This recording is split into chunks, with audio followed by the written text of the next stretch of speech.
నేనైతే ఏం చెప్తానంటే వ్యక్తిగతంగా సాధ్యమైనంత వరకు సంకటహర చతుర్థి వ్రతాన్ని ప్రతివారు సంవత్సరంలో ఒకసారైనా చేసుకోవడం అలవాటు చేసుకోవాలి. నేను ఎందుకు ఈ మాట అంటున్నానంటే, వేదవ్యాసుడు దేవీ భాగవతం చేస్తూ ఒక మాట అంటాడు, కాలో హి బలవాన్ కర్త సతతం సుఖదుఃఖయో నరాణం పరతంత్రాణం పుణ్య పాపానుయోగత. భగవంతుడు మనకొక సుఖాన్ని ఇస్తే మన పుణ్యాన్ని అడ్డుపెట్టిస్తాడు, మనకి దుఃఖాన్ని ఇస్తే మనం చేసిన పాపాన్ని అడ్డుపెట్టిస్తాడు.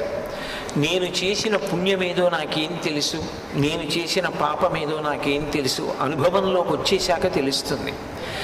అది అనుభవంలోకి వచ్చేసి సంకటం ఏర్పడిపోయిన తరువాత పరుగులు తీసే కన్నా అటువంటి సంకట స్థితి రాకుండా ముందే సంకటహర చతుర్థి వ్రతాన్ని చేసుకున్నారనుకోండి,